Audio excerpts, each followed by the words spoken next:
connect really quickly. Before I was gonna actually just jump into overview of budget.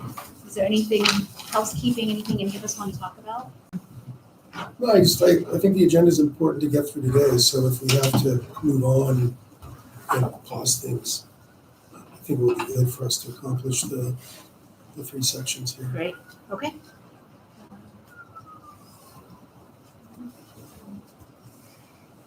Nadia, can you just take a quick note? Yes. Okay, so I'm gonna go pretty quick, and then if you want me to stop, tell me stop or say, and I'm also super happy if you say, I know this already, I will move on. This is 30 slides. I don't want to spend lots of time on any of it. But just talk with me if you need me to talk through something. So we started off, so board resolutions, BPs, and ARs. You'll hear these terms used a lot. So board policy is what guides the district in our work. So in general, the board sets the policy and the superintendent carries out the work. So the board is not necessarily always involved in the day-to-day, but they set the policy. We also have administrative regulations, which say this is the policy and then this is how you are to implement, which is the AR. We also have resolutions. These resolutions also guide the district in their work, and the board passes resolutions to guide the district. So a resolution that we have is that we maintain a reserve level between 17 and 20% in the third year out of an MYP. And I'm going to talk through why it's 17 to 20%. Sometimes to the general public, when we have millions in reserves, that doesn't feel like, why do we save that much? So I'm going to talk through why we save that money for our third year. To do this, we'll talk about the difference between community-funded basic aid districts or LCFF, local control funding formula. Our district is community-funded or basic aid. We'll talk about reserve guidelines and challenges with being a basic aid district. So a basic aid, typically, every school district gets a minimum amount of money. So this was set because the state said, we want to make sure we provide for all students. It can't be purely based on property taxes, because property taxes in some areas of the state are vastly different than other areas. So the state said we have the minimum amount. So no matter what your property taxes are, we're going to make up the rest. In districts where property taxes are high, like Mountain View, we actually get more. So property taxes bring us up to that minimum level, and then we get to keep the excess or the extra. So we have more per student than districts that are, they call it local control funding formula. This also comes with a variety of other pieces that we have to know about when we talk about our budget. So property tax growth in general, property tax growth is limited to 2% per year by Prop 13, unless the property's market value drops. If a property is sold, it is reassessed at the market value. Let's put it in context for Mountain View. So homeowners in Mountain View tend to stay in their homes, unlike surrounding areas which have a higher turnover rate, which means the district gets 2% per year from that property. Of course, that property tax is divided amongst other entities that also share that property tax, so it doesn't all come to the district. If the property value drops, this is going to be important for our district over the next couple of years, because we get property tax from commercial and residential, and it's split about 50-50. Residential seems, and this is not my area of expertise, I am stealing this from the county assessor's office. Residential is fairly stable, whereas residential is stable and commercial, thank you, commercial, because people aren't in the office. So big companies like Google are saying our property isn't worth what it was once worth, and they're submitting for a reassessment, which then temporarily lowers their property tax. If their property tax is lowered, what does that do to our revenue? Decreases it. So because we don't get that state aid, when revenue goes down, we experience that drop directly. There's no protection. Sorry, we're not in the prior slide, we're not in that first bucket? No, yes, we are in this bucket. We get the extra. So got it. So if we are, if our property taxes meet a certain state minimum level, we don't need that aid from the state. Correct. And we get to keep whatever excess. You got it. The benefit of being an LCFF district is no matter what your property taxes are doing, you still get the same amount. Whereas with the basic aid district, if they're submitting and they're saying our property taxes have lowered, we get less. But if we are in the basic aid bucket and we get below, from our property taxes, we are below the minimum level state guarantee, we cannot claim that because it's a bucketing issue. No, if we ever, let's say this won't happen here, but if property taxes were to drop so low that we get pushed back into LCFF, the state would make up the difference. Okay. But we are 25 million, around 22 million. 22 million into basic aid status. Wow, okay. So Got it. there are some districts that flip back and forth. Sure. We're not one of them anymore, but we used to be. So this is talking a little bit about that volatility that we just talked about, where there's a temporary reduction in the assessed value of a property. This may come into play for us in the next couple of years, but in terms of level of extreme concern, we're not quite there yet. We're seeing the county assessor's office is showing that people are asking for that reassessment, and we are seeing evidence that there are more requests. We don't know what the outcome is going to be. So this is talking about our property tax a little bit more. I said we're pretty much evenly split 50-50 non-residential and residential. When we look at median single family home data, City of Mountain View, the average sale price is about 2 million, and the median AV of a single family home is about 1 million. So what this tells us is every time a home sells in Mountain View, more funds are coming into the district because it's being reassessed. So in other cities, we also have portions of our district that are funded by Sunnyvale and the county. You'll notice that the delta is not as big. So when a home sells in Mountain View, we typically get more funding coming into the district. Hey, Dr. Skelly. We're happy to reorganize our agenda and talk first. Where are you in the agenda? We're going over overview of budget. I mean, I can wait. We can keep going. You're rolling.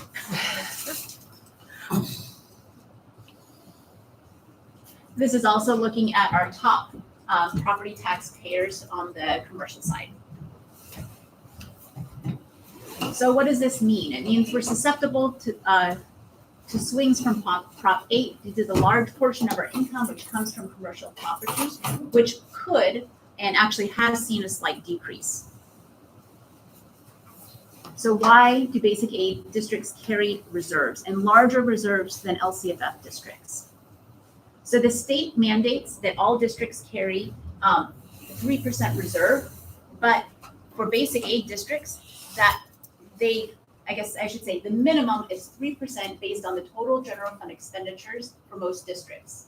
So this minimum applies to all districts, but is insufficient for basic aid districts because of our financial dynamics, which we'll talk through briefly. They suggest higher reserves. So no state entity says for any one basic aid district, you must have, and they don't give a percent. They give a range because every district is different and the volatility they experience is going to be different. So to put in context what that means for us, a 3% minimum is approximately 3.5 million. Typical range for a district is between 10 and 20%. So for our district, this would be between 11.8 and 23.6 million. We tried to add the value of this because most of us are not used to dealing with large budgets like this. So this is to more put it into perspective.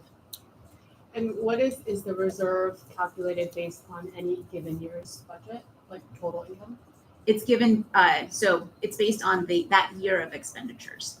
That year of expenditures. Mm-hmm. So we talked a little bit about property tax volatility already, so I'm going to skip over this just so we don't spend all night on this piece.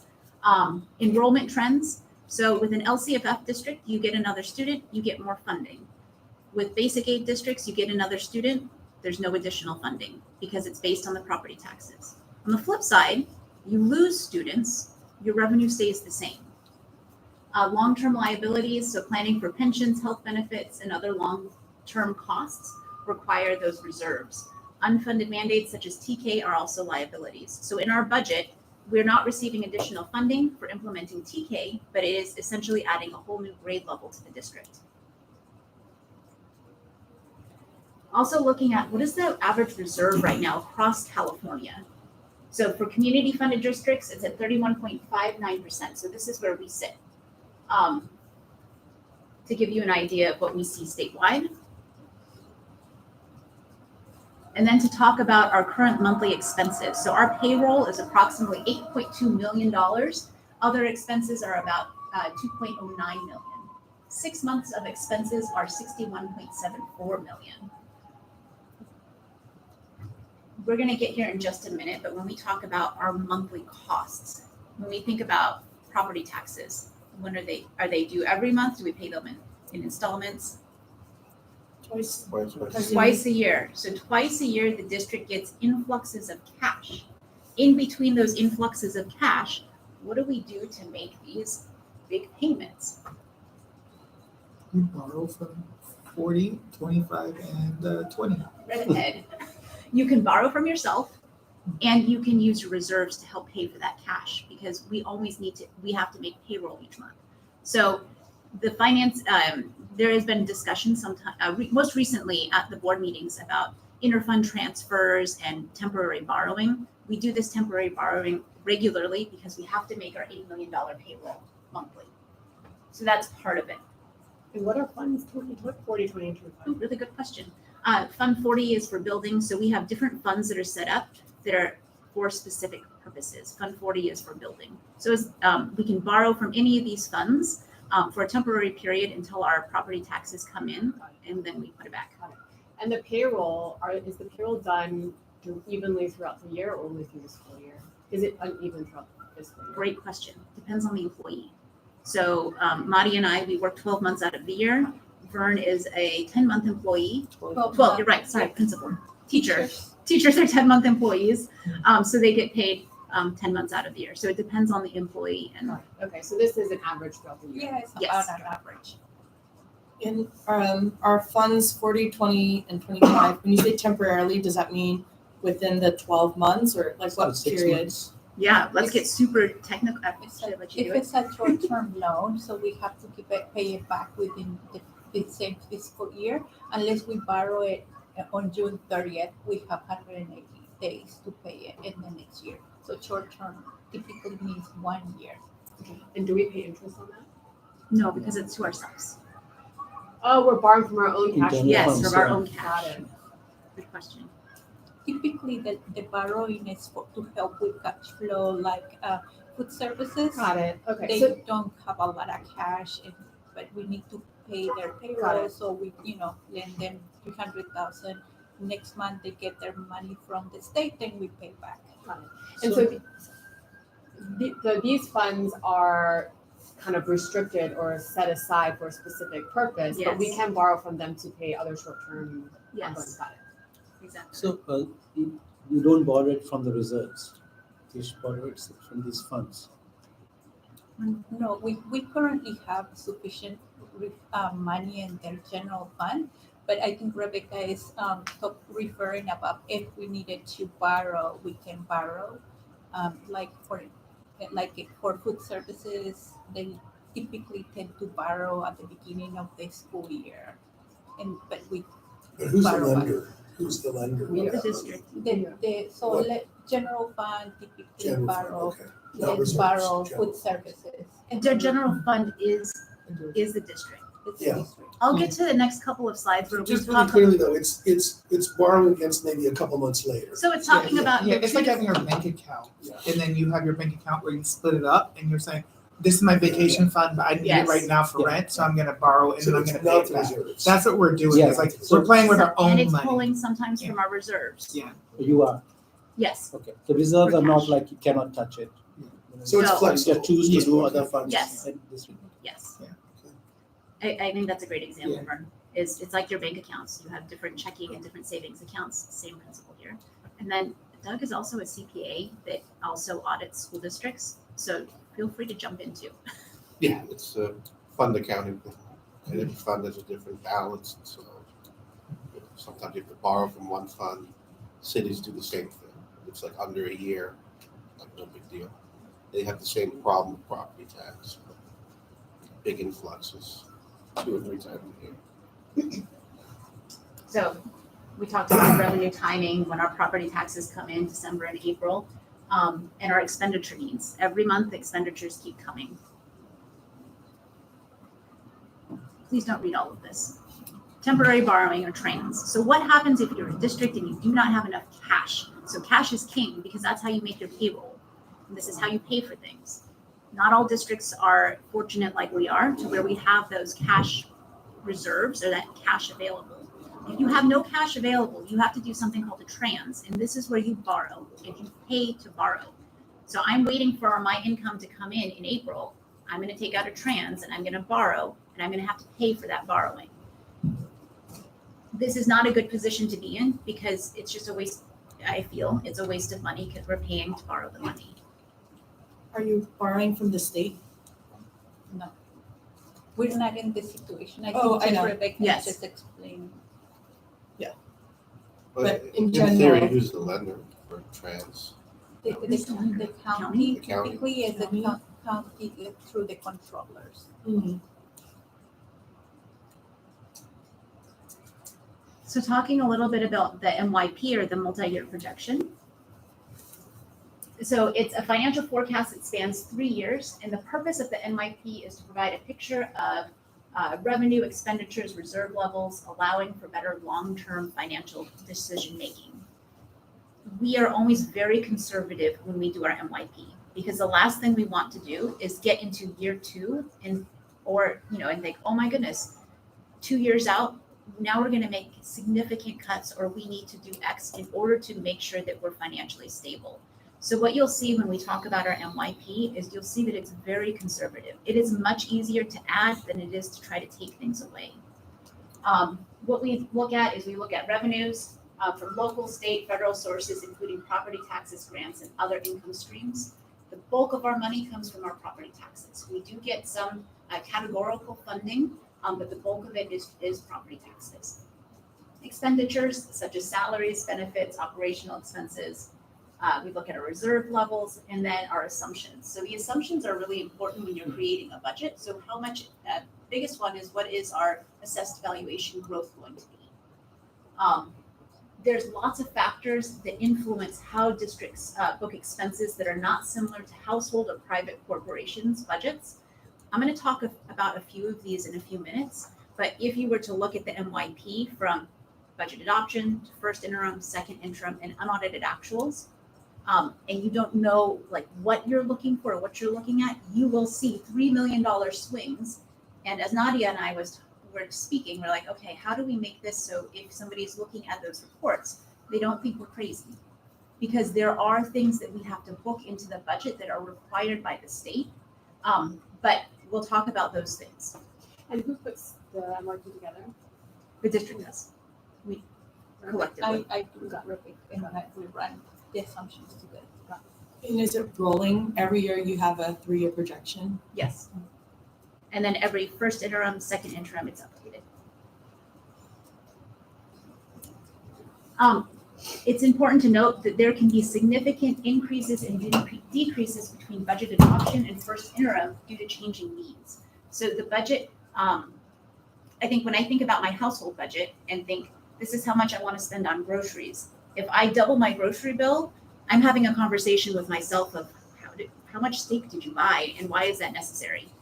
It's different because it's based on whatever's needed in the district. So give some examples. What can change? Unfilled positions. So we always want to hire at the beginning of the year. Over the summer, we're trying to hire, and sometimes we can't. There's no individual that has the credentials that we can apply. So in some years, it's been around $300,000 savings. And when I say savings, it's because we didn't pay the person because they weren't in the classroom. And then as we update into the second interim, if we still haven't hired that person, that's going to be another chunk that's going to show up as we didn't spend it. Sometimes we have new positions, and the addition of new positions ranges from $200,000 to $1.5 million, depending on what's going on at the district at the time. I think we want to be mindful that the district the needs of the students are guiding the budget and not the budget kind of guiding what's happening in the classrooms. So that's why you see shifts, because the district is responding to whatever the need is in the classroom or within the district. I would say if you saw a budget that was unchanging between budget adoption, which we're developing like in April, and first interim, something is not quite right. And what is the timing? When is first interim? Like, how many interims are there and when are they? We got 2. So the first one is coming up this next board meeting on Thursday. And then I'll actually turn it over to Nadia to talk a little bit, like our process and how we do our accounting is specified. You wanna talk about this a little bit? Yes, so Okay. we call it the CSAM, so California Accounting System, and it's created to create like a standard accounting across the school districts. And so we use this very long account code string and we report to the state.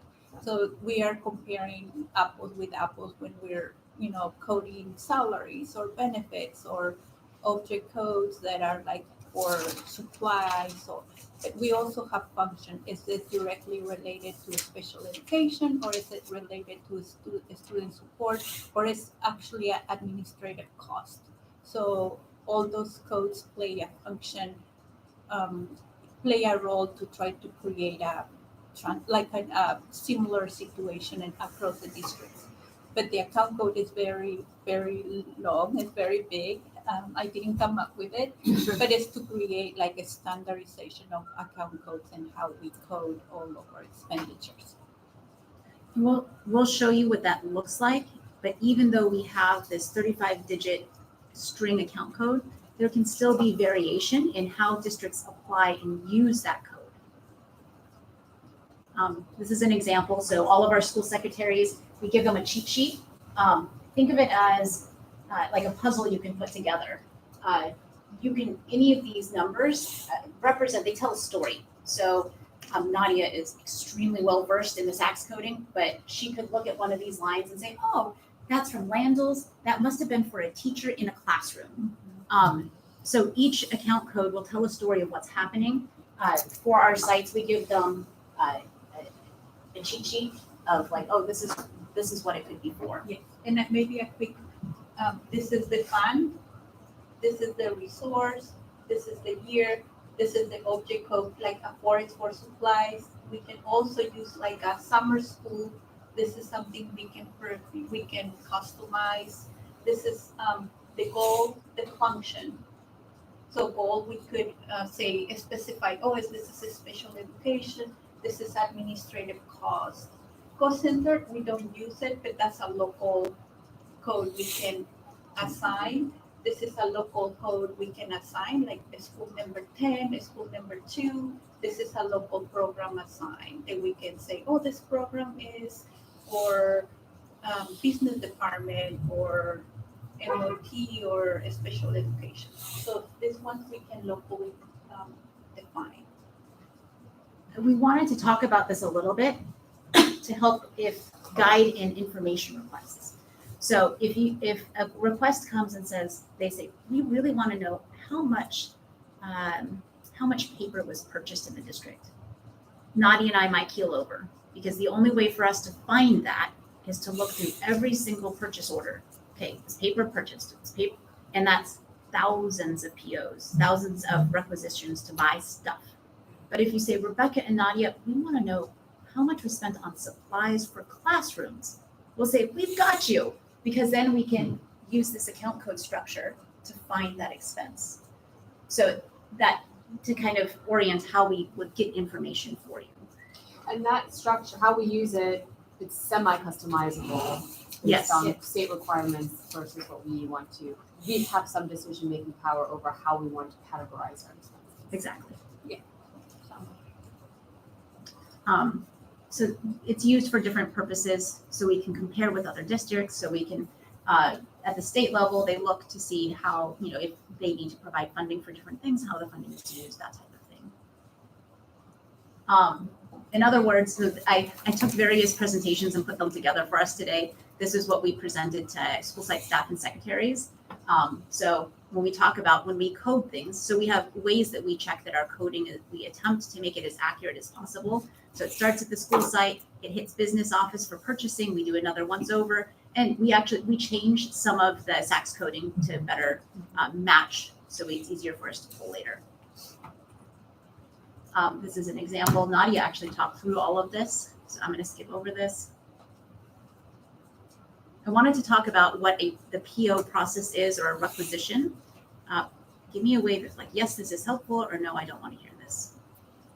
This is super helpful, but we're about half an hour into our meeting. Yes, Yeah, Okay. POs are pretty standard unless anybody needs that. the gist is, put in what you want to buy, make everyone okays it, we receive the product, then we pay. We don't pay if we don't get it.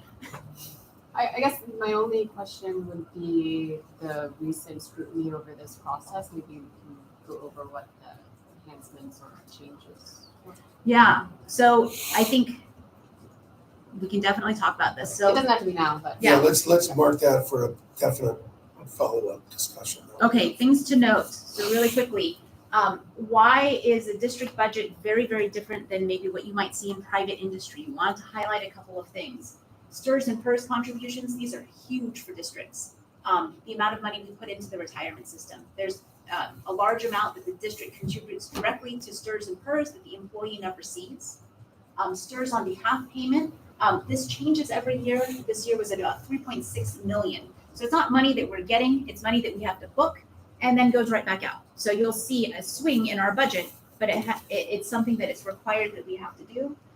We have categorical funding, which we touched on before. So this funding has to be used for a specific purpose, Title I, Title III, special ed, meaning that when Nadia was showing that resource, when we know where it's coming from, sometimes those resources can only be spent for that specific purpose. So there's strategy when we're spending money as a district because we're using those restricted funds for those intended purposes before we start backfilling. So sometimes when we start talking, you will hear Nadia say, we're balancing the resource. It means we're being strategic, that we're using the stuff that can't be used elsewhere first before we start using general fund money.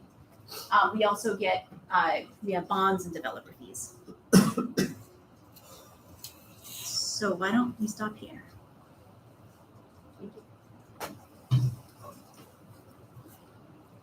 Why don't you start the next section? Okay. I guess our next portion was just really for us to talk a little bit more about the purpose and our goals together. Yeah, we probably don't have time to get into Los Altos committee today, but I would love to go over that another time and maybe we can organize that agenda unless anybody wants that detail tonight.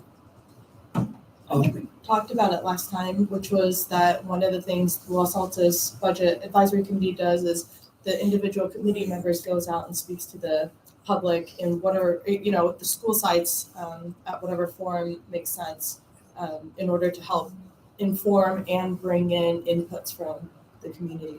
Yeah, that's right. That's pretty cool.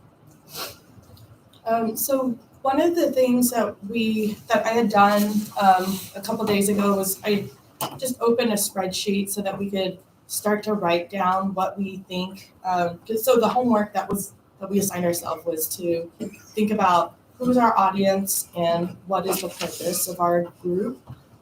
So and now that you're here, would you like to participate in this? Like how? I'd like to listen and then offer some thoughts. Okay. Yeah. Go ahead. Yeah, so my understanding is that from the last discussion and note which we got with the initial, or if you want to be part of the committee, is that our stakeholders are three, right? It is the board, the superintendent, and the public, it seems to me. And we are tasked with one, understanding how the district works, and second, communicating it to the public. This is how it works. This is what's happening. And then, out of what she said, we'll take the feedback, go back to the submit to the district and say, hey, this is the feedback, and this maybe we need more or less transparency in the way communicated to it. That's what I thought, and which I thought that we are also look at it and advise if we see certain things which could be done better, or could understand a bit more, and then advise the district about it. But last, when Mr. Lambert was here in our meeting from the board, he suggested to us, he suggested to us that they may need us to also provide some, I wouldn't say transparency, but some help in understanding some of the things to the board. For that wasn't my understanding, but I feel like we sort of a liaison or a window or to the public about what's. Yeah. Thank you. So there are 3 let's- layers to it. yeah, so let's go through and just everybody try to say what within a minute or two. Just go around, do those 2 points. Perfect. Thank you. So Rebecca, do you want to go next? I thought it was pretty succinctly, Mark put it down pretty well in your table. Can you read what you Yeah, I wrote? mean, I think, or this is from Mark, but the 3 audiences are like for superintendent, board, and community. So just, I think, transparency, liaisoning, and enabling and advocating awareness.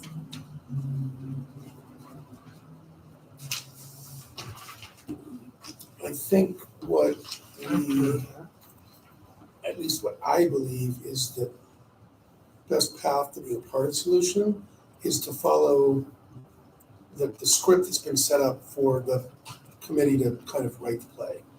Report to you, sir, what we are talking about. And then it goes to the board, and then we obviously are talking to the community the whole time.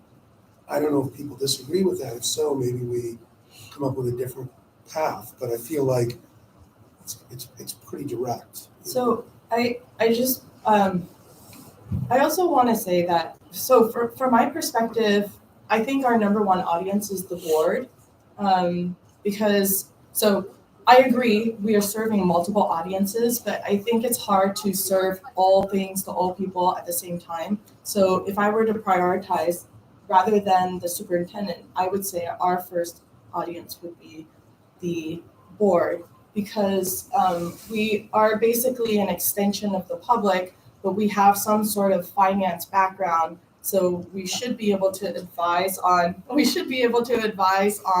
certain finance related topics and be a liaison between district superintendent and the questions that the board has. So I've got to add in, I don't see our role as being financial advisors. We'll get to that. And I strongly understand why you're saying that. I think we need to get through this quickly so that if we can at least agree on the purpose. I think our real audience here is the community. Yep. They're watching us. I have kids in school. We all, as parents and staff and district, want to kind of help improve things, right? There's blatant things that we can talk about, but I think there are a lot of us. So if we really want to boil it down, I believe our audience is the community at large, everybody. But I'm happy to adopt something that we all agree on. I just think we need to do this pretty quickly, and it could change. Maybe Dr. Scully. Yeah. Let me offer some thoughts. I think you go to your name. You're the Budget Advisory Committee, right? Yeah. So who do you advise? I think the person that you advise is the superintendent, right? Because I'm not me, I'm the interim CEO of the organization, and I report to the board. And so, you know, the board doesn't generally have committees report to them. They report to the superintendent. Obviously, the superintendent then, you know, goes forward. So there's always these kind of questions about what's the role of the board, what's the role of the superintendent. But you really have an executive. It's like you would in a private setting or a city manager. You know, I'm hired by the board to do that. So, but that doesn't mean that the board is not keenly interested in what I'm doing and oversight and all those pieces. So that's one piece. The other is that I think you're a community capacity building. So when you are involved in this, and to your point about going to schools or talking, or even, once a year reporting to the board about, hey, we met, we talked to the superintendent, we gave advice to the CBO about ways that they could communicate things. That's an important way, and now we have a whole group of people who are knowledgeable about the budget and can speak in an educated manner about what's going on. Most parents don't really want to know, they're not really interested in this discussion. They just want to make sure we give them a good teacher and that their kids are happy at school when you really boil it down to it. And that's, what you are making possible by making sure we spend our money well. I think you're also a good source of looking at what we're doing. For example, we have it's no secret, we have an issue right now about credit cards and expenditures and all that. You should be keenly interested in that. We're not going to maybe talk about it here, but these meetings can be an opportunity for you to offer some thoughts about it. Well, how did we communicate that? Does that? You're not just coming to this meeting, but when you have time looking at the first interim that Rebecca's going to do tomorrow night. And then in terms of, and I think you build a level of trust and confidence in the work. Hey, we've got smart community members who are looking over the shoulder of the district and making sure, in addition to our auditors, the county office, and some of the transparent pieces that we will be putting in the future.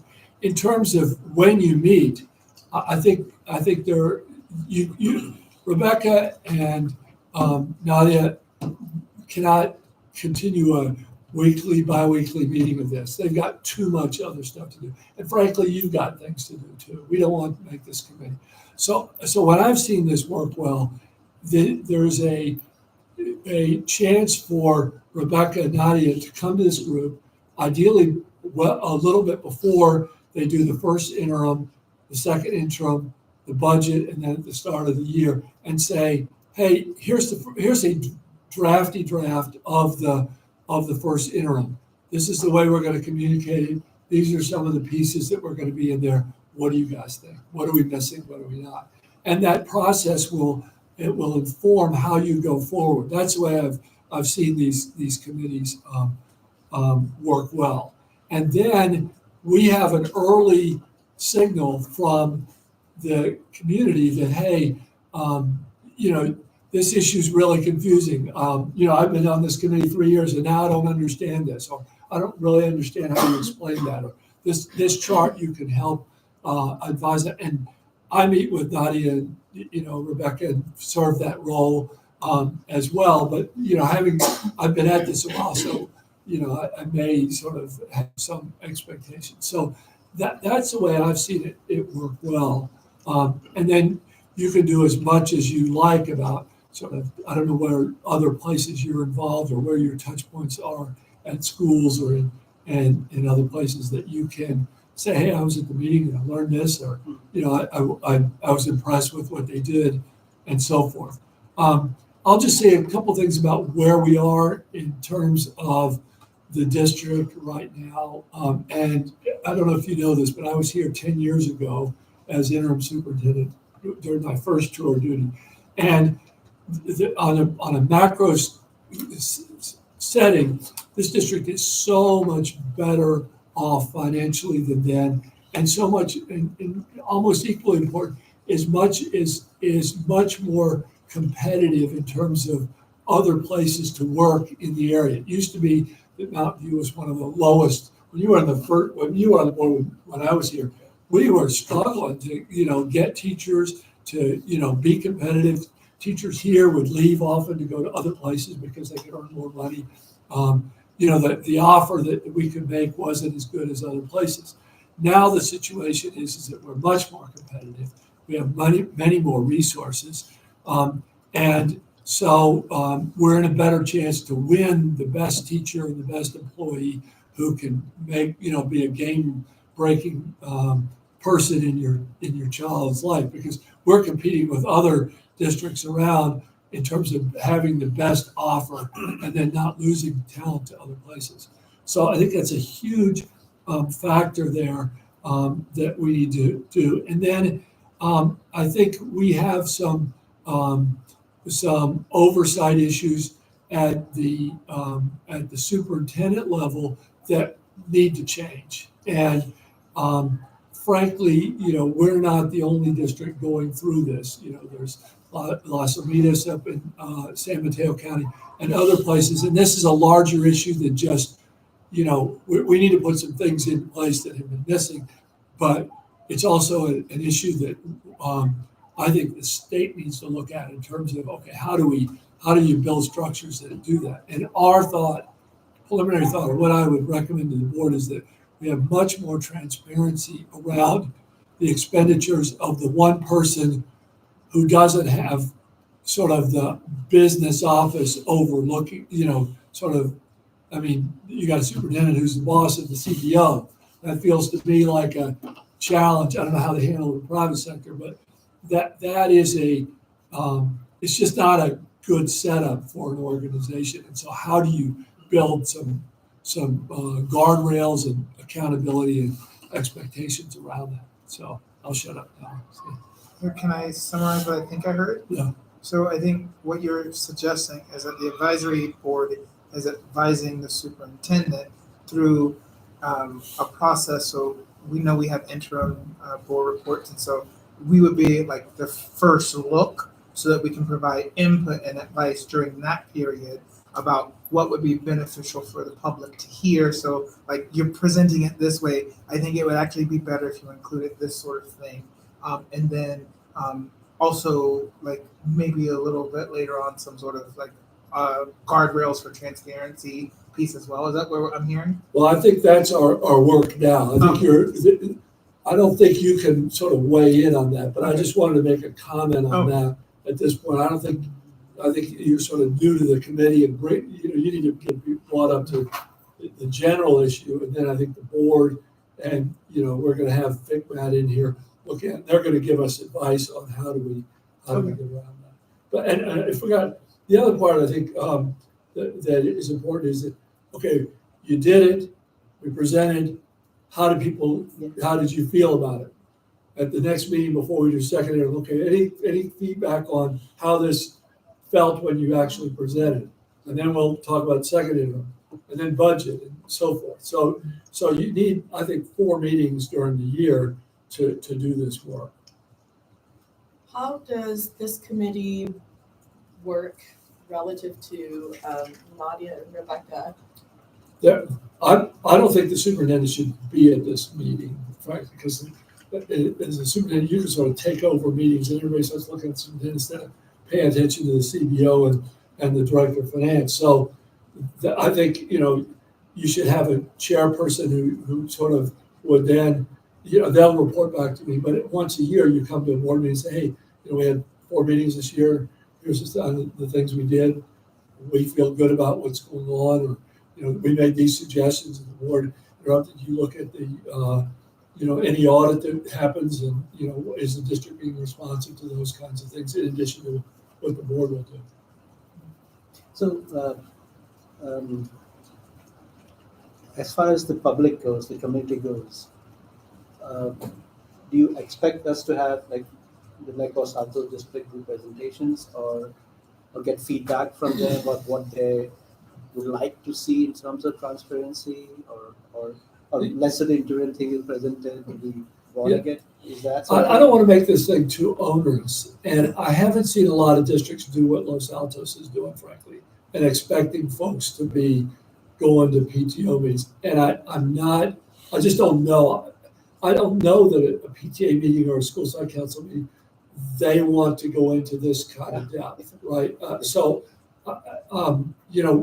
I wasn't there when this was set up, but that would be how I would structure that. You're not a site advisory committee, or you're the district's advisory. Yes. So you're staying at the upper level. You're not going, well, geez, I noticed that they didn't have enough toilet paper at a school or something. You might bring that anecdotally, but as a general rule, that wouldn't be what you do. Quick time check. It would be wonderful if we could make a decision on the audience. It's called chain of command. That's okay. To just formalize that. Can we do that? Should we do that? Yeah, I think we're ready to. It seems very clear that the audience really is the superintendent, right? Like we're advisory to the district superintendent, and we're the sounding board for the community. And so we are representing what would be best for community members to hear. So we're helping give feedback to Rebecca and Nadia about the different interim reports that they're going to be doing in the first one, so that the superintendent can better create presentations for the board, for the public.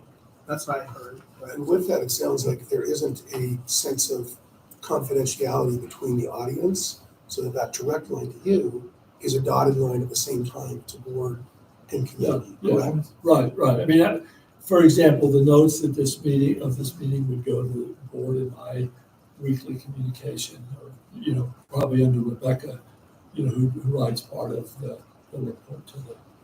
Is it safe to assume we will not be needing to hold information confidentially from the No. community? Okay. So it's almost could be both, right? I mean, but if we decide this information comes to you. is it not going to be live streamed? Yeah, I mean, we don't have any. Yeah. I mean, I just the question about confidentiality. I think we're live streaming it. Okay. But I don't think there's anything, I don't think there's anything confidential being discussed here. But I think in order of priority, it sounded like it was superintendent, board, and public selection. Did I hear that? Yeah. Is that okay for us to adopt that? Yeah. Cool. That's pretty cool. We got that decision made. Hey, good job. First decision. Good job, team. Bill, how do Bill has, okay, just to be clear, Bill has no power here. He is just, his only power comes from being I don't care as much because I'm intern, but the new superintendent has a 3 or 4 year contract, will want to know what the board thinks. But anyway, Bill, how does this sound to you? As I mentioned at the last meeting, what I would value as a board member, I think all the board members would get a great deal of that, is having some kind of understanding of the district budget that is at a finer level of detail than the brief presentations that Rebecca gives. And, these complicated spreadsheets that Natalie has, with the idea that something that would help us in our decision making. And making sure that the district's expenditures are aligned with the priorities and goals of the district, and that they're equitably distributed over the sites and things like that. That level of kind of planning.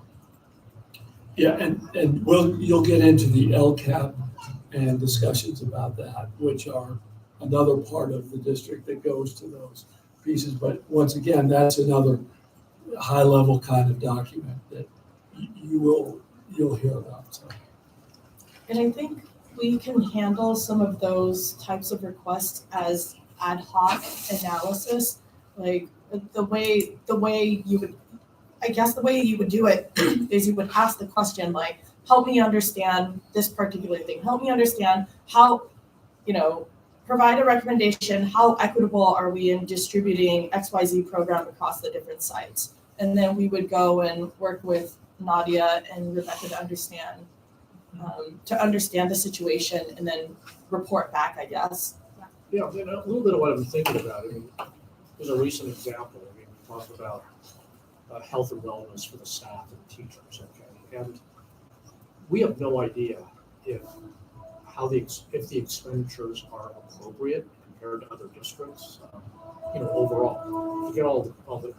We seem to be focusing on a lot of the details, which I don't think are important. I think overall, are we spending the right amount of money for health and wellness for our staff? I think those are the questions we want to ask, and we have really no vehicle. We don't have the information to understand that.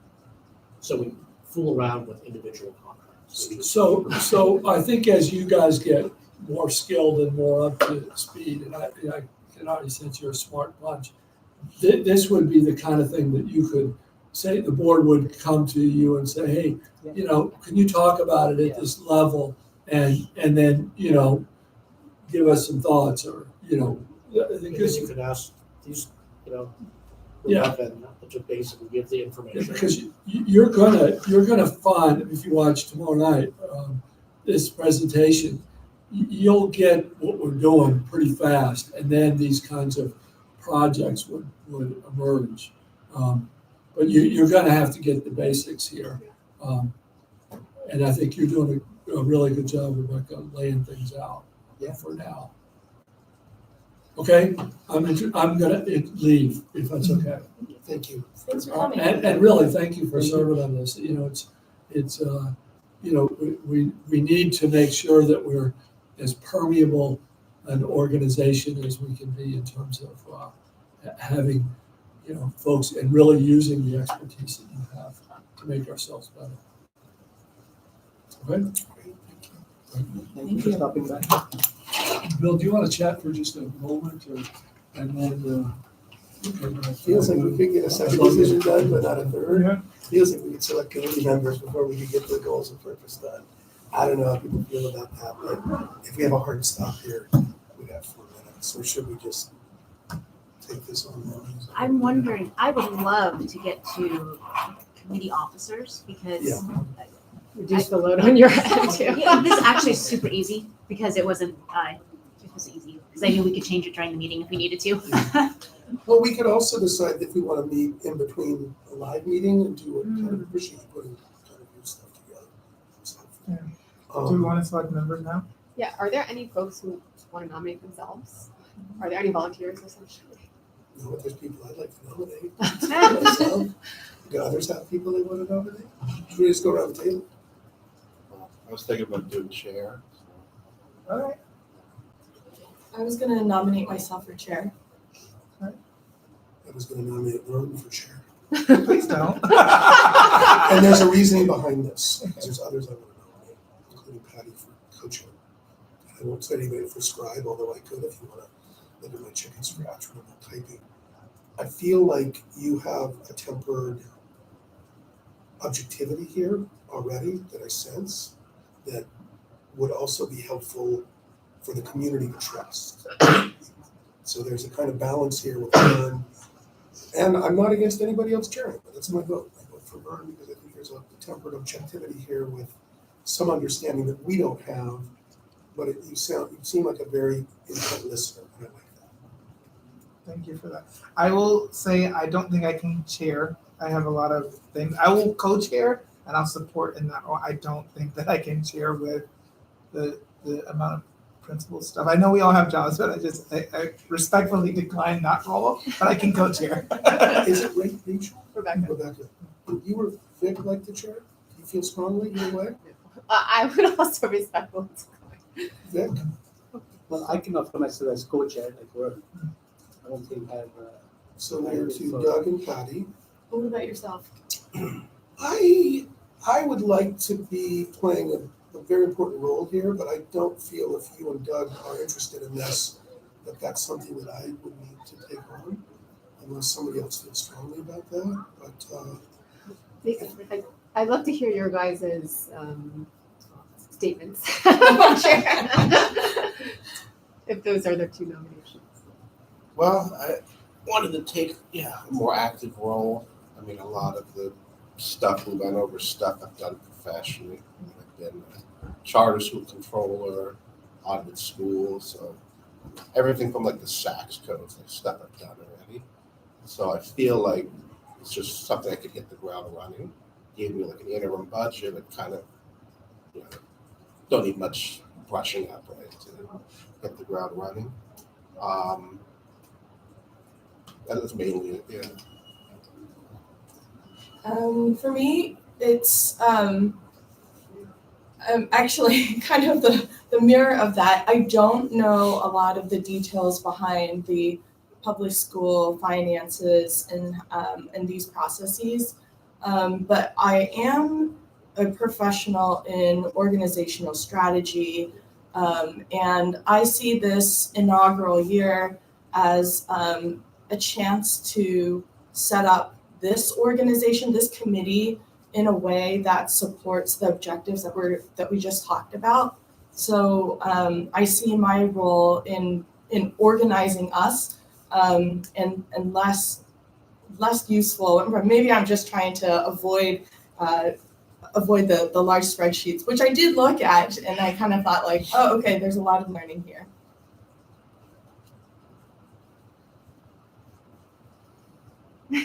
Robert's rule of order where we second and. Yeah, why don't we, maybe let me help with this part.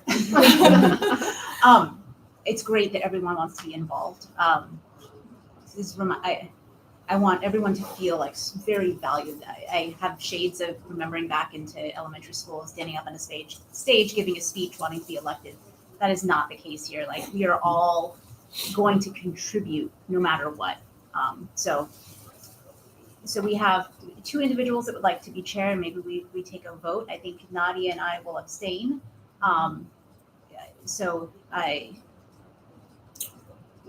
Would we default so that both of you could be chair and co-chair? Does that sound reasonable? We cannot do co-chair, right? We can't do 2 co-chairs, it's 1 chair, 1 co-chair. Yeah, I don't need to be co-chair, so if they want to take that I'm on. not looking at you, I'm looking at you, I'm saying, could they both be co-chairs, or do we have 1 Like chair? even co-chairs. Yeah. We Yeah. could. Can you either? Actually, that's a great idea.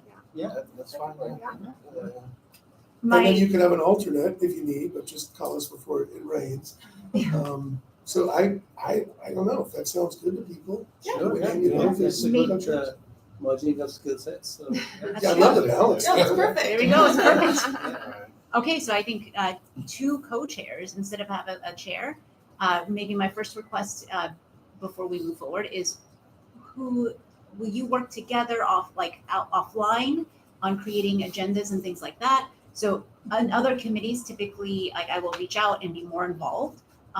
But how would you like to handle that process? Maybe we'll, talk offline and dual email Yeah, agendas or group my one. preference is for us as a committee to assign ourselves homework and action steps, like action items before we leave the meeting.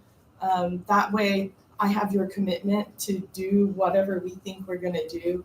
And then do as much of that work outside of the meeting as possible, such that when we come into the next meeting, it's more of a discussion and not a, Education. yeah. So then, So I will await your agenda. Yeah, and then we can email you and let you know what the official agenda is. Secretary? and then Maybe December 11th? Why don't we, for now, because we're just getting started, why don't we keep the December 11th on the books? Okay. And then at that December 11th, if the both of you could get together and propose 4 dates. So when we schedule things like a year in advance. Mhm. So schedule those 4 dates based on interims and budget adoption periods, which Doug knows backwards and forwards. And let's see,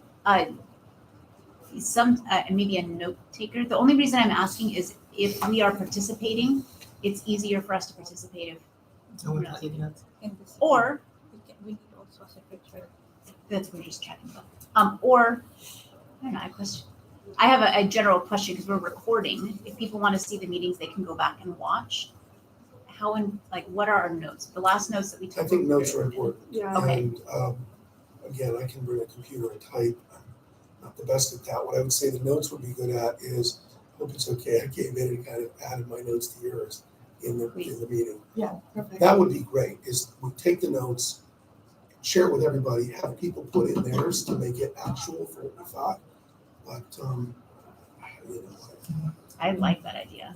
I like that, yeah. Because there's a video for people who want to just know what happened, and I think our notes are really about kind of like what decisions are, like clarifying what decisions we made or what actions we need to take. So if I we like do that that, idea. I'm willing to do the secretary work, but I don't want to promise that it's accurate every time, unless that's something you. No. So I'm just wanting to. So it sounds like you will like spearhead taking the notes, but it will be crowdsourced. I'll bring a laptop and just like. You'll Yeah. take the lead in taking them, but Yeah. we all have the ability to edit and add. It'll be like a document like she did with Got dates and That makes sections on sense. each Yes. page. I think we just need a designated person to Yes. start the notes. Yeah. Otherwise, it's So I agree. So maybe what will happen is, because I also did not post this online yet.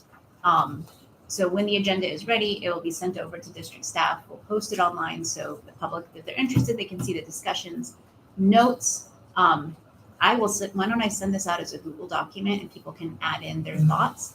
And then we say within 48 hours, everyone adds their thoughts in, and then staff will take care of posting it online. But then the keeper of Mark will be the person that is keeper of the notes until it's So posted. my question, I have a question, since we are, we record it, and then we're gonna post stuff online for people to be aware of all of this. Is there a place where they can, send their opinions or send some stuff, or is that, because since it is being posted, is it just for your information, or is it there to get some, I want feedback or reaction, or whatever it is, right? Because if we are posting it online, and this thing is, it's just one-way communication, that this is what happened, that's it. Let's talk about that next time, because, That's a big topic. That's taking true. a Yeah, page from the Los Altos playbook, maybe there's some things that we want to do to enable more communication. I think if we can come to an agreement about purpose and goals, and that encapsulates some of that, I agree with you. It seems like there could be some Right. more transparency in communication. Yeah. But for this specifically, it's posting and making notice of Yeah. information. was just wondering. Yeah, so I think next time we'll talk about goals, we'll talk about our meeting schedule, and it's probably all we have time for. And then actually, we'll have done And first that's all the elections. first interim. So We've got we co-chairs, get we've back got feedback on secretary. first interim. Oh, okay. And if the first interim, is it like a It's all budget to process. actual of the year, like year to date actual? What is presented? Till October 30th. So budget adoption. Sorry, 31st. And it's so it's July to June, right, is the fiscal year? Yes. So it's, what is presented at the It's in the email that I sent out. I sent out the interim, don't worry, and I'm happy to walk you through it. But it's basically anything that's changed since budget adoption until October 31st, all expenditures that actually hit the books, and then adjustments that we've made. So it's like an updated forecast for the year. Yes, Is that fair? Another thing that you guys, I think this committee can really be helpful with is we have 3 new board members in training. And they really have not even attended very many board meetings, so they don't even know the general layout. Already you know more than they do. So you can help be a resource for them, or for them to talk to you about help. So Rebecca is busy. But think of that in mind. Did we talk about the term of our assignment here? How long did we sign, what did we sign up for? How long was it? Or is that for next week? That has not been determined. Okay. Sometimes committees have bylaws that we all operate through. This committee does not have bylaws yet. I think that's a longer discussion though. Okay. I mean, I don't know what this group feels, but we did talk about the fact that it probably would take 12 months to get to a point where I was feeling like we would look back and smile a little bit.